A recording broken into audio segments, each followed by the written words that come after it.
¿cómo están? ¿Cómo les va? Bienvenidas, bienvenidos. Estamos en modo paz. El próximo lunes 24 de julio arranca la tercera ronda de negociaciones entre el gobierno y el Ejército de Liberación Nacional en Quito, Ecuador. El tema central de esta nueva ronda de negociaciones será el cese bilateral del fuego, algo que ha venido pidiendo la guerrilla desde el inicio mismo de las conversaciones en febrero pasado, pero que el gobierno ha tomado con cautela y no ha considerado conveniente tomar esa medida, al menos hasta ahora. Todo parece indicar que la llegada del Papa Francisco facilitará o hará mucho mejor el ambiente para que se llegue a esa decisión que sería importantísima para desescalar el conflicto en el país.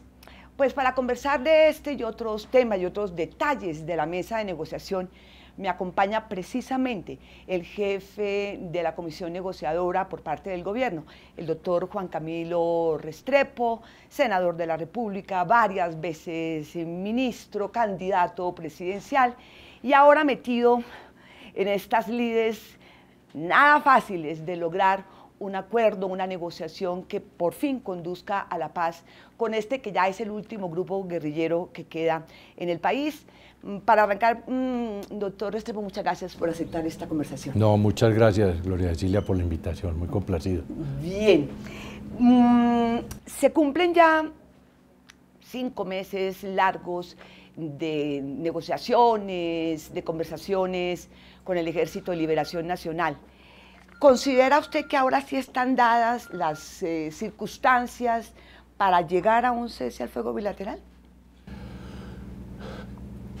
¿El gobierno qué le ha dicho al ELN? El gobierno le ha dicho, nosotros estaríamos dispuestos a estudiar la posibilidad de un cese al fuego bilateral, inclusive más rápidamente que como se hizo en La Habana, pero siempre y cuando ustedes, señores del ELN, acepten lo que se llama desmontar hostilidades contra la sociedad civil. Vale decir que renuncien al secuestro, a las minas antipersonales, al reclutamiento de menores, a los atentados, bombas y demás contra la infraestructura, incluyendo el oleoducto Caño Limón-Coveñas. Si ellos están en buena disposición para desmontar, para cesar esas hostilidades, nosotros, gobierno, podríamos estudiar un cese al fuego bilateral. Resulta incomprensible para la gente común y corriente que el Ejército de Liberación Nacional pida un cese al fuego que no contemple esas posibilidades del lado de ellos, es decir, como que estuvieran pidiendo que el ejército deje de disparar, que deje de hacer acciones militares, pero el Ejército de Liberación Nacional sigue secuestrando, extorsionando. Es inentendible que pidan una cosa sin que se contemple absolutamente esta segunda parte, que es el cese de hostilidades. No lo logramos entender. Sí, y eso es lo que vamos a tratar de avanzar, de conversar y de negociar con ellos.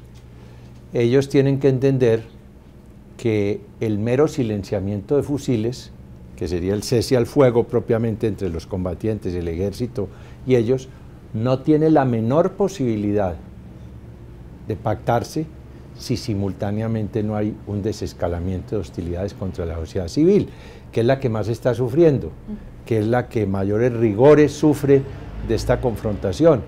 De manera que ese es el mensaje que llevamos, y ojalá pudiéramos avanzar con ellos, ojalá ellos tengan la lucidez para entender que así debe ser, y ojalá finalmente podamos hacer algún avance antes de la llegada del Papa a comienzos de septiembre de este año. Sí, tal vez por esa influencia tan marcada que ha tenido la Iglesia Católica en los orígenes mismos del Ejército de Liberación Nacional, hay una idea general de que facilita la llegada de Francisco al país, que bajen la guardia, que bajen las armas los guerrilleros. Efectivamente es un catalizador bueno para lograr este cambio de actitud tan radical de los guerrilleros. Pues al menos de palabra, ellos se han mostrado muy interesados con la visita del Papa.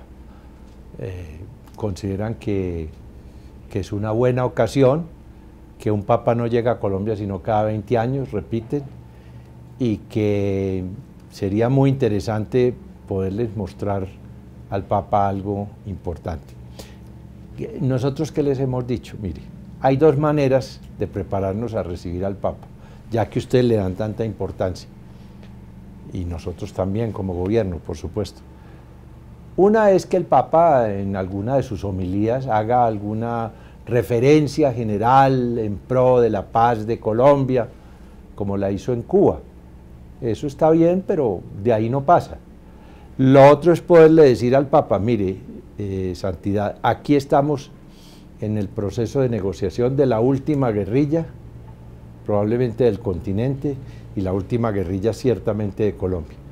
Estamos hace 8 meses en negociaciones y hemos logrado avances significativos en cuanto al cese al fuego y a las hostilidades a la sociedad civil.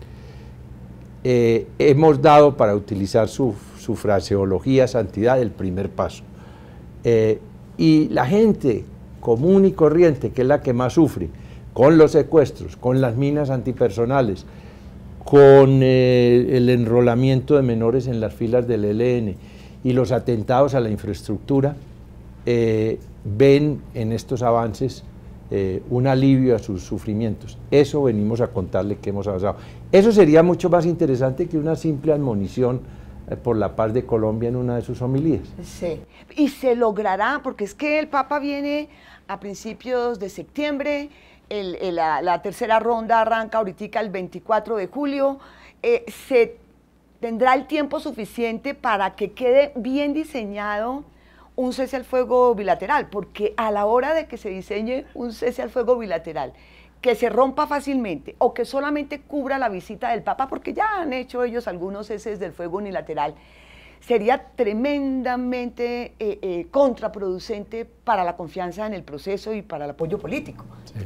Se podría lograr siempre y cuando el ELN comprenda que cese al fuego, entendiendo cese al fuego como silenciamiento de fusiles, no puede ir si no va acompañado de cese de hostilidades.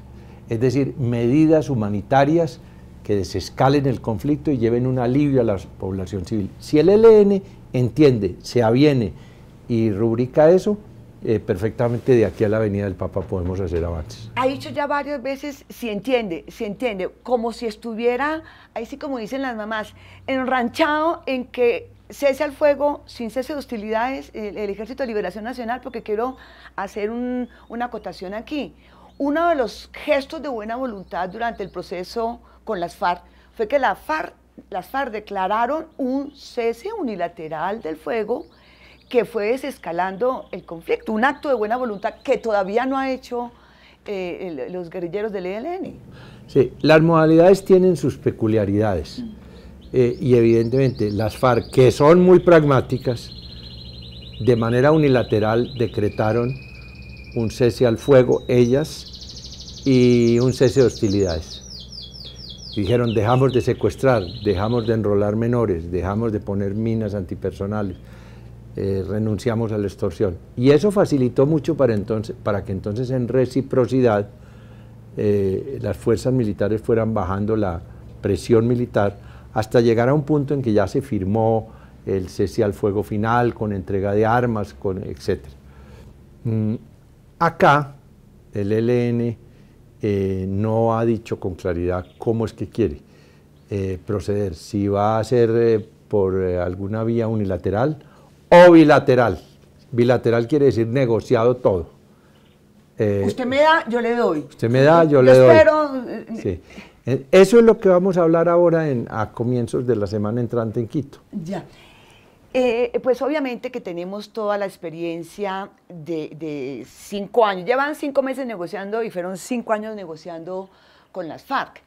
Me imagino que hay todo un acervo que ha servido a la comisión negociadora en Quito, producto de lo negociado en La Habana.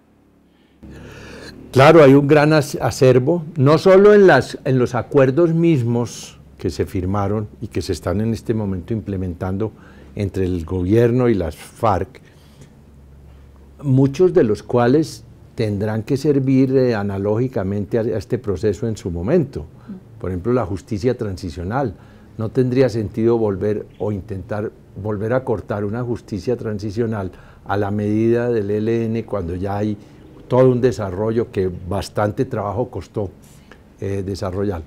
Pero además, pues mucha experiencia de los negociadores de la Oficina del Alto Comisionado, quien nos está ayudando mucho en este proceso de La Habana, para ver que podamos avanzar también en utilizando esas experiencias. Bien, me voy a este primer corte. Han estado escuchando ustedes unos trinos, unos pájaros, no son los trinos que oye Maduro allá en Venezuela. Estamos en el apartamento del doctor Juan Camilo Restrepo y hay dos canarios, Sol y Luna, que aquí nos han acompañado con sus trinos durante esta entrevista. Me voy al primer corte y regreso para seguir conversando detalles de cómo va ese proceso de negociación en Quito con el Ejército de Liberación Nacional. Actualidad legislativa, Senado de la República. Acto Legislativo para la Paz. Por medio de esta herramienta, se establecieron los instrumentos jurídicos para que, desde el Congreso de la República, se genere el desarrollo normativo necesario para la implementación del Acuerdo para la Terminación del Conflicto y la construcción de una paz estable y duradera.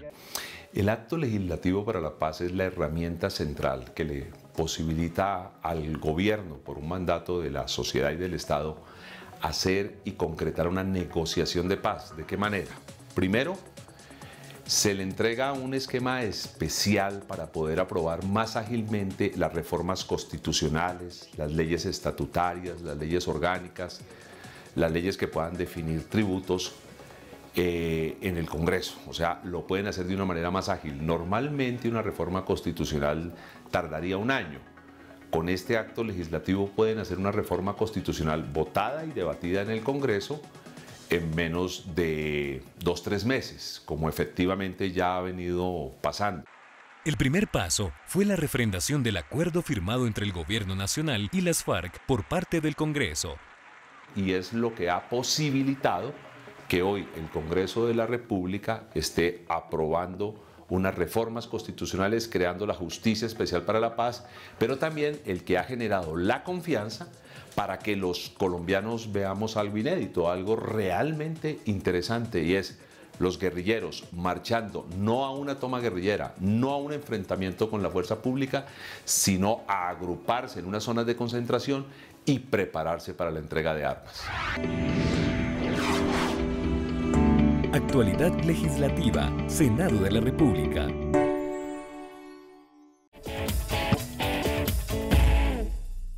Aquí estamos de regreso, hoy en Modo Paz. Estamos conversando con el jefe negociador en Quito, con el Ejército de Liberación Nacional, el doctor Juan Camilo Restrepo. Cerramos el segmento anterior hablando de las experiencias acumuladas que les sirvan al proceso en Quito de lo logrado en La Habana. Pero, para bien o para mal, se ha convertido también en un lastre el telón de fondo del acuerdo con las FARC, porque para la mayoría de los colombianos no hay gran diferencia entre un grupo y otro. Entonces, que esto debe ser rapidito y que lo mismo que se aprobó para las FARC con tanta dificultad sea aprobado y sea acordado con el Ejército de Liberación Nacional. La gente cree que son iguales, pero que hay diferencias, las hay, ¿no es cierto, doctor Restrepo? Claro, las hay. Primero sobre lo de rapidito. Nosotros estamos tratando de ir tan rápido como se pueda, porque también somos conscientes que este proceso con el ELN comienza cuando el gobierno Santos está en su recta final, a diferencia del de La Habana, que comenzó cuando comenzaba el gobierno. El de La Habana duró 5 años, este llevamos 5 meses, pues para que se pongan los órdenes cronológicos, no quiere decir que este deba durar también 5 años. Segundo, tratamos de ir rápido, pero no a cualquier costo. La delegación del gobierno con el ELN tiene muy en claro que tiene unas líneas rojas, que no va a negociar por negociar atropelladamente, que tenemos, vamos a hacer respetar en todo lo que se acuerde la Constitución, la ley colombiana, el Estado de Derecho. Nada se va a echar por la borda de la seguridad jurídica. De manera que en eso puede estar tranquilo todo el televidente que nos ve, de que allá no se va a negociar atropelladamente. Vamos a procurar, dada una agenda que nos hemos dado y que se negoció durante 2 años con el ELN, a ver si podemos avanzar con ellos, y es el deseo del gobierno, pero con cuidado y con circunspección, porque desafortunadamente la violencia y el terrorismo y ciertos comportamientos reñidos con la juridicidad colombiana están muy imbricados en los comportamientos del ELN. Entonces, mientras llegamos a unos terrenos de entendimiento, la cosa no es fácil. Yo trato de utilizar o de ser consecuente con algo que me dijo un obispo, que me dijo: ¿usted sabe cuál es la etimología de la palabra paciencia? Le dije: no. Y me dijo: paciencia quiere decir la ciencia de la paz. De manera que allá estamos llenos de paciencia, no vamos a darle una patada a la mesa al primer diferendo, estamos armados de paciencia, pero vamos a negociar con cuidado y sin echar por la borda el Estado de Derecho. Decía yo que la gente tiende a pensar que son igualiticos, pero ya con estos días y largas semanas sentado frente a frente, ¿qué diferencias puntuales e importantes se encuentra usted entre los guerrilleros del ELN y los de las FARC? Bueno, la primera gran diferencia es una que ellos tienen a mucha valía. Ellos se consideran, y tienen razón, que ellos no son un apéndice de las FARC, que ellos tienen su autonomía y que ellos no le pueden que a ellos no se les puede aplicar como con papel carbón todo lo que se negoció en La Habana. Porque si así fuera sería muy rápido, en 8 días habríamos hecho la negociación. Simplemente firmen aquí ustedes. O si hubiera hecho simultáneamente. O si hubiera hecho simultáneamente, o no habiéndose hecho, pues venga y firmen aquí lo que se negoció en La Habana y ya. No. Ellos, al decir de algunos, tienen lo que se llama el síndrome del hermano menor, es decir, que no les gusta que los homologuen o que les citen al hermano menor, al hermano mayor como ejemplo de todo. Dicen: nosotros, esta es nuestra negociación, esta es nuestra agenda, esta es nuestra historia, esta es nuestra trayectoria. Y entonces hemos comenzado, respetando esa autonomía, con temas que son muy propios del ELN. Por ejemplo, ellos hablan mucho de la participación de la sociedad civil. ¿Pero qué quiere decir eso? ¿Cómo se instrumentaliza cuando se ponga en marcha? ¿Cómo se organiza? La participación de la sociedad civil no son unos tumultos en las carreteras, indefinidos, sino que tienen que tener fecha de comienzo y de fin. Todo eso lo hemos venido estudiando en una mesa especial que se llama de participación ciudadana. Ese es un tema muy del ELN.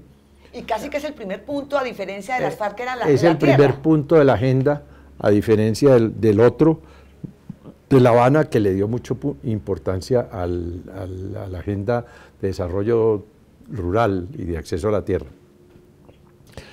Y bueno, y hemos venido también hablando mucho de esto, del cese al fuego y de hostilidades. ¿Por qué las FARC renunciaron a ellas unilateralmente, aún antes de comenzar las negociaciones? El ELN no lo ha hecho. Sí. Entonces, hemos hablado, son temas pues peculiares, especiales, y le da una connotación a estas primeras de cambio muy especial. Ahora, pues, si esto toma vuelo y se afianza, habrá un momento en que algunos de los capítulos de los que se negociaron con las FARC puedan ser aplicables también analógicamente a este proceso, pero todavía no hemos llegado allá. Nada, eso todavía, déjenmelo de ladito. Son más pragmáticos, resultan más pragmáticas las FARC y más radicales los del Ejército de Liberación Nacional en la mesa de negociaciones, doctor Restrepo. Las FARC son inmensamente más pragmáticas que el ELN. El ELN es una mezcla muy curiosa de ideología y de dogmatismo. Y de religión. ¿Se nota eso, la influencia? Pues ellos hablan y tienen muy presente a Camilo Torres y como lo mencionaba, le dan importancia a la Avenida del Papa. Tenemos una comisión de obispos que designó la conferencia episcopal que hacen como el acompañamiento de este proceso. ¿Qué obispos?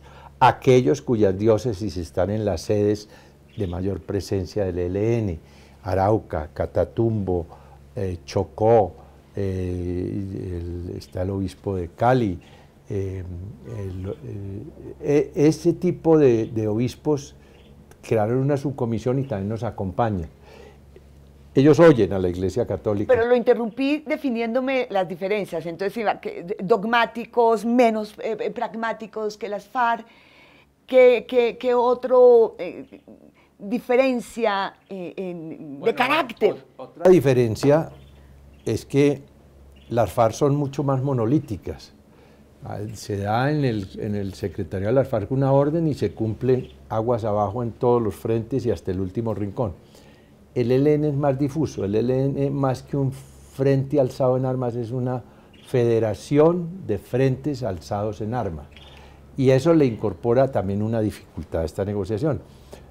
Una de las cosas que hemos procurado y urgido allá en la mesa de Quito es que esa mesa represente a todo el ELN, no a pedazos del ELN. Logramos que acreditaran en esa mesa ellos a un representante del Frente Oriental, que es uno de los más aguerridos y los más guerreristas.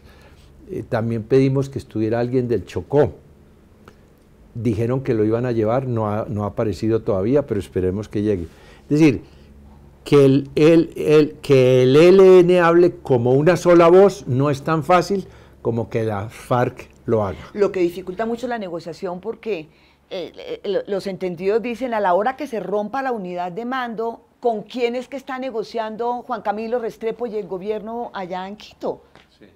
O los negociadores de Quito no tienen todo el mandato para comprometer con la celeridad de vida grandes decisiones como podrían hacerlo si tuvieran la tranquilidad de que están representando a todos los frentes y entonces tienen que hacer muchas consultas y a veces sobre temas gordos titubean mientras se ponen en contacto con sus jefes a ver si les dan el visto bueno. Sí, a mí algún pajarito como a Maduro, como decía ahora, no ningún trino de Uribe, me decía que son muy marrulleros, que son ya, y que como ya han negociado tantas veces con tantos gobiernos, siempre llegan con cartas de pronto que ponen inesperadamente sobre la mesa. ¿Es verdad eso? Sí, algo de eso tienen. Ellos llevan más de 30 años en estas. Han negociado con muchos gobiernos, con ninguno se ha llegado a una conclusión, porque ya cuando se entra en temas concretos en donde implica ceder para obtener, que es lo pragmático, allí el ELN es mucho más dubitativo que las FARC.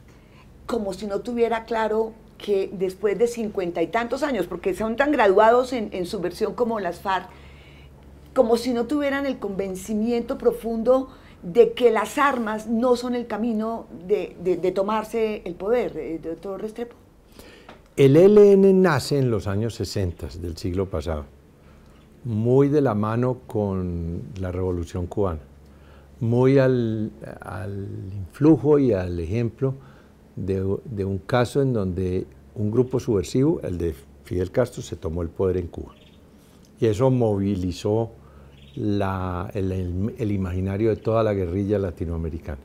Hoy en día, 50, 60 años después, hay la evidencia de que no se van a poder tomar nunca el poder como se lo tomó Castro en el año 59. Es que además es la única revolución triunfante. Es la única, probablemente, sí. Entonces, ellos comprenden que nacieron con una vocación que ya no es viable. Ojalá el ELN tenga la lucidez para entender que el tren de la paz que le está pasando por el frente de la casa es el momento en que se suban en ese tren, porque no necesariamente les va a seguir pasando por el frente de la casa ese tren de la paz. Y que cualquiera que sea el presidente que suceda a Juan Manuel Santos, muy probablemente no va a estar tan comprometido como él lo está para encontrar una paz completa en Colombia, que implica la paz con el ELN después de haberla obtenido con las FARC.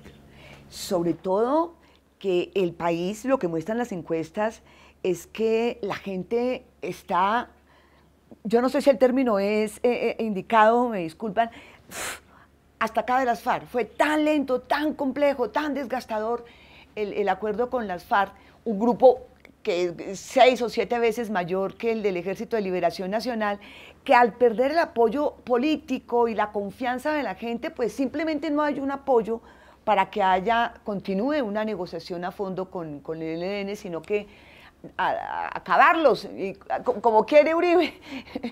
¿Ah?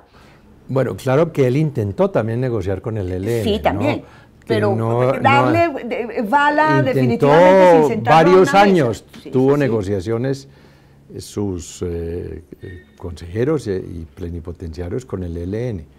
No se logró esa negociación por otras razones, pero no porque no lo intentaran. De manera que la vía del diálogo sigue siendo válida, haciéndose una precisión. Mientras no se firme un cese de fuego, y en este momento no lo hay, y ya he dicho que no se firmará si no hay cese de hostilidades, mientras no se firme un cese al fuego, es responsabilidad y deber de las Fuerzas Armadas seguir combatiendo con todo brío y con toda intensidad todos los actos subversivos y criminales del ELN. En el último año, entre unidades del ELN en armas, dadas de baja, capturadas o que se han entregado voluntariamente, las cifras del Ministerio de Defensa dicen que han neutralizado 450 efectivos, que viene a ser mal contados un tercio de todo la gente que en armas tiene el ELN. O sea, se le está combatiendo y se va a seguir combatiendo, porque la regla de juego es esa. Como estamos combatiendo en el fragor del conflicto, mientras no haya cese el fuego, es el deber seguir combatiendo. No es que las fuerzas militares estén o vayan a estar cruzadas de brazos viendo todos estos actos de terrorismo repudiables, de secuestros repudiables, de bombas del ELN. Y lo que se busca es entonces, por la vía de la paz, del diálogo, ver si podemos, como se logró con las FARC, llegar pues a un acuerdo de paz negociada donde el ELN se pueda incorporar a la política defendiendo sus tesis, que no se trata de que renuncie a ellas, pero por la fuerza de las ideas, no de la fuerza de las armas. Regreso en unos minuticos para seguir conversando con el jefe negociador del gobierno en Quito, Ecuador, adelantando estas negociaciones con el Ejército de Liberación Nacional. Regreso.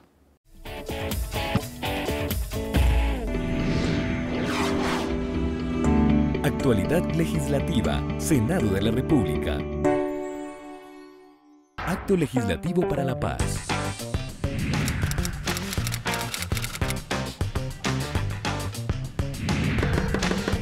Por medio de esta herramienta, se establecieron los instrumentos jurídicos para que, desde el Congreso de la República, se genere el desarrollo normativo necesario para la implementación del acuerdo para la terminación del conflicto y la construcción de una paz estable y duradera.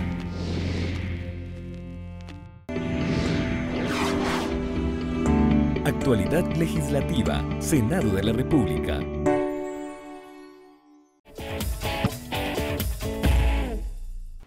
Aquí estamos de regreso, hoy en Modo Paz, hablando de los acercamientos, de las aproximaciones en Quito con la guerrilla del Ejército de Liberación Nacional.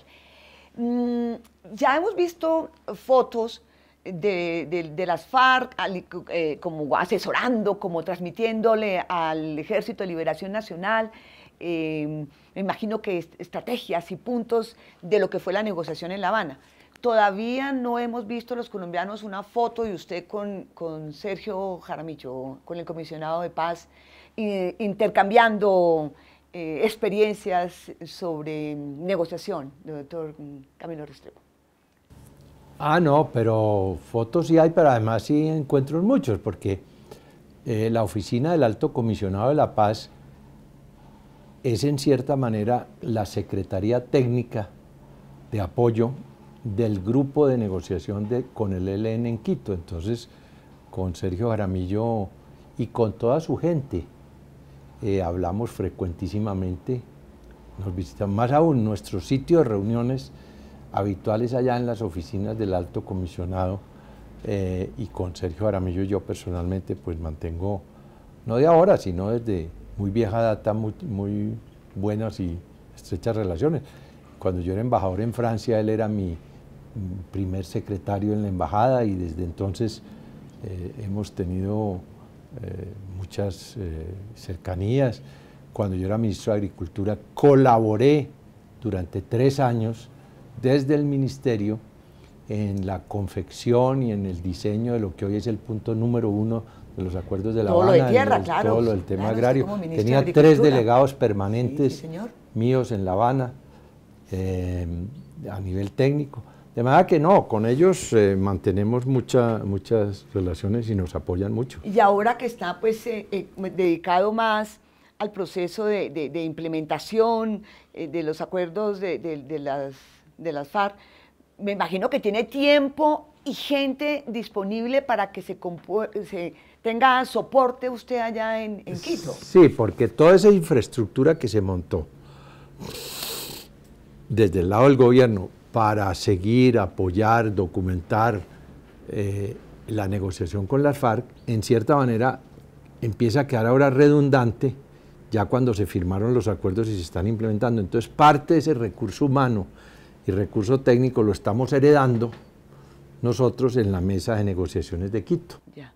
Pero uno tiene la sensación, doctor Restrepo, que el gobierno, usted ya lo mencionaba hace un rato en la entrevista, está cansado, con el sol a la espalda, con las encuestas por el suelo, la gente pone los problemas de la paz por allá en 8º lugar de sus preocupaciones, de que no hay como ese entusiasmo y ese fuelle que lo apoye a usted allá en Quito. No, sí lo hay, pero obviamente, y es entendible, hay una cierta fatiga en términos de la opinión pública con el tema de la paz. A ello ha contribuido también los tropiezos en la implementación de los acuerdos de las FARC, todo esto de los campamentos, sus retrasos, los problemas de la ley, el mismo fracaso del plebiscito en su momento, que después se logró compaginar con algunas mejoras en el texto, en fin. Pero obviamente, claro, el entusiasmo con la paz no es el mismo que hace 5 o 6 años. Pero a pesar de eso, nosotros seguimos trabajando con entusiasmo, tratando de cumplir la tarea que se nos ha encomendado, que es de llevar tan lejos como sea posible durante lo que queda de la administración Santos, esta negociación con el ELN. Y usted está con entusiasmo. ¿Tiene 70 años más o menos usted, doctor Juan Camilo? Pero espero que las negociaciones no lleguen a eso. No pueden llegar a ese tiempo. Pero a estas alturas de su vida dedicado a esto, pues, hombre, es un objetivo importante al cierre de su actividad política. Sí, no, y lo estamos haciendo con un equipo, tal vez no tiene tanta rimbombancia mediática el proceso con el ELN en Quito, pero sí tiene mucha importancia. Y le estamos poniendo todo el interés, entre otras cosas porque el ELN, mal contado, es 1/3 de la gente de las FARC. Sí. El ELN, si uno cuenta su frente urbano, que son mayores en número y en agresividad. Se dice que, a la gente. Las cifras dicen que el ELN tiene gente en armas, con fusil en el terreno, unas 1.600 personas. Pero que en las ciudades tiene un soporte de milicianos o de combatientes urbanos, porque el ELN es mucho más urbano que las FARC, que es más campesina, o era pues, de unos 4.000 a 5.000 personas. De manera que si uno suma lo urbano con lo rural, el ELN puede tener 7.000 personas. Igual que las FARC. Pues, siempre se ha pensado que es muchísimo más pequeño el grupo. Estas son las cifras. No igual que las FARC, pero sí puede ser un buen tercio de lo que eran las FARC con todos sus aditamentos, pero con una gran capacidad de hacer daño, con una gran capacidad terrorista. El ELN, por ejemplo, y todo esto es desafortunado, pero son hechos, es pionero en todo lo que son los explosivos. En los oleoductos, por Dios. Y en las personas. Aquí en Tolemaida hay un museo muy interesante en la brigada que se dedica hoy al desminado humanitario. Un museo de la historia de las minas antipersonales en Colombia. Y ahí se ve muy claro que el triste campeonato de ser los pioneros tecnológicos en minas antipersonales lo tiene el ELN y no las FARC. De manera que con esto lo que quiero decir es que el ELN tiene una gran capacidad de hacer daño, de hacer terrorismo. Tiene una historia muy triste y muy sangrienta. Y tiene su dogmatismo y ideológico. Se radicalizan aún más. Entonces, por eso es importante, de un lado, combatirlos con toda firmeza como se está haciendo mientras se llegue a un cese al fuego. Pero por otro, a ver si podemos llegar a un acuerdo en donde, siendo honorable y digno el acuerdo de paz, ellos puedan incorporarse a la política desarmada en Colombia. No se trata de que renuncien a sus tesis y que comprendan, de un lado, que ya la posibilidad de tomarse el poder por las armas pasó. Y segundo, que esta posibilidad que les está abriendo el actual gobierno de mirar un proceso de paz negociado, no necesariamente se les va a seguir presentando. Que no pierdan el sentido de la historia. Decía usted que sin renunciar a sus tesis, el Ejército de Liberación Nacional entender que el camino de las armas no es. Efectivamente tiene que renunciar a los bombazos y al secuestro y a la extorsión. Porque, como bien decía Sergio Jaramillo, hay que desfarquizar la paz, hay que deselenizar la paz, porque el país lo que necesita son reformas profundas que han estado estancadas por la guerra, injusticia social, pobreza, concentración, corrupción. Sí, estas negociaciones, tanto las de las FARC como estas que están en marcha con el ELN, no buscan que estos grupos renuncien a sus ideas. Más aún, que en el marco de las negociaciones pueda haber espacios en que algunas de estas ideas se incorporen a la legalidad colombiana y vayan haciendo una sociedad más progresista. Lo que se busca es que ellas, FARC y ELN, a través de un proceso de paz, no renuncien a sus ideas, sino que sus ideas las planteen en el terreno político, en la arena política, por la convicción de sus ideas, si quieren crear un partido político, si quieren ir al Congreso, a las asambleas, que se incorporen a la legalidad. Y a lo que sí deben renunciar es a las armas, a la violencia, al terrorismo.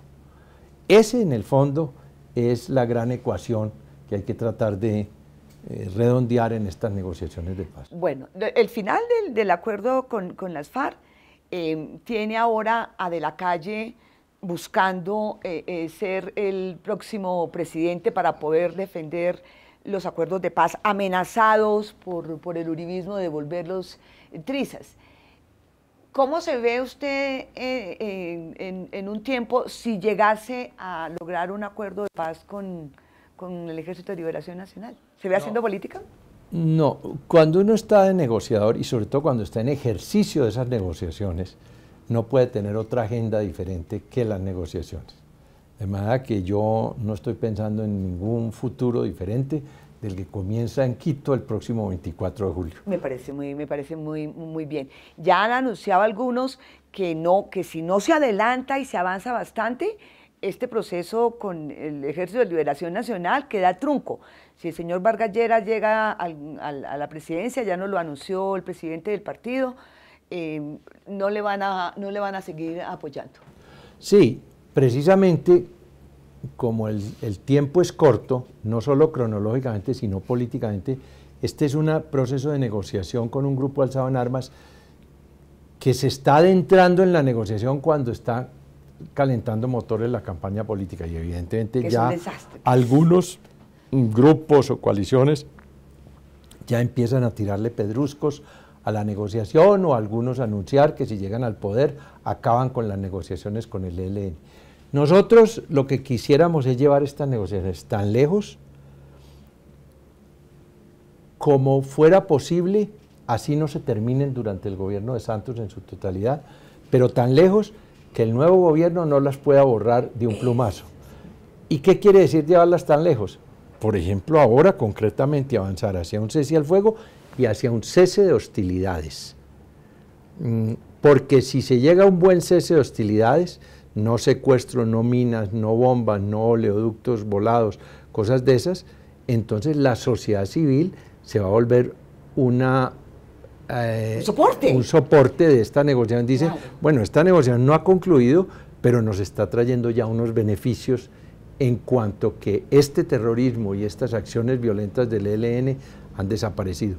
Y si llegamos allá en el próximo semestre u 8 meses, ya será un anclaje a este proceso que le hará mucho más difícil al próximo gobierno, cualquiera que él sea, borrarlo de un plumazo del mapa político colombiano. Bueno, pues mucha suerte, doctor Restrepo, en todo esto que le viene cuesta arriba en estos últimos meses, que logre por lo menos que haya un cese de hostilidades, seguramente que todos los detalles ya de los acuerdos mismos tendrán mucho sostén en lo acordado en La Habana, no habrá mucho distinto de contenido del acuerdo, pero pues ya con el solo hecho de la tregua bilateral y del cese de hostilidades tiene usted trabajo bastante en los próximos meses. Así es. Mucha suerte y muchas gracias. No, muchas gracias a ustedes. A ustedes gracias. Aquí nos vemos la próxima semana como siempre en otra entrega de Modo Paz.